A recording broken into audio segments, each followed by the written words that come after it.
الحمد للہ وکفا وسلام علی عبادہ الذین اصطفیٰ۔ حدیث نبوی۔ قال رسول اللہ صلی اللہ علیہ وسلم حبک شیئا یعمی ویسم، کسی چیز سے محبت کرنا تجھ کو اندھا اور بہرا کر دیتا ہے۔ محبت کی تعریف۔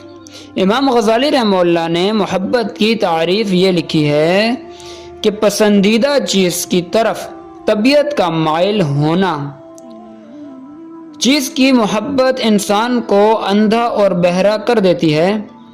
اس حدیث میں انسان کی فطرت کو بیان کیا گیا ہے کہ انسان جب کسی چیز سے محبت کرتا ہے تو یہ محبت اس پر ایسی غالب آ جاتی ہے کہ اس کو اپنے محبوب کے علاوہ اور کوئی چیز نظر نہیں آتی، اور انسان اس محبت میں ایسا ہو جاتا ہے کہ اس محبت میں وہ کسی کی مذمت کو سننا بھی پسند نہیں کرتا۔ بقول متنبی کے، ملامت کرنے والیوں کی ملامت میرے پریشان دل کے ارد گرد، اور محبوبوں کی محبت دل کے بیچ میں ہے۔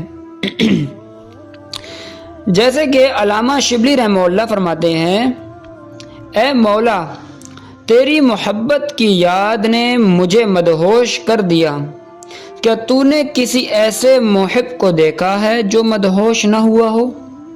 اللہ تبارک و تعالی ہمارے دلوں میں اللہ اور اس کے رسول صلی اللہ علیہ وآلہ وسلم کی محبت کو پیدا فرمائے، اور ہمارے دلوں میں سے نامحرموں کی محبتوں کو دور فرمائے۔ اللہ تبارک و تعالی ہمارے دلوں میں ہماری فیملیوں کی محبت کو پیدا فرمائے۔ اللہ تبارک و تعالی ہمیں بات سمجھنے کی توفیق عطا فرمائے اور احادیث پر عمل کرنے کی توفیق عطا فرمائے۔ وآخر الدعوانا ان الحمد للہ رب العالمین۔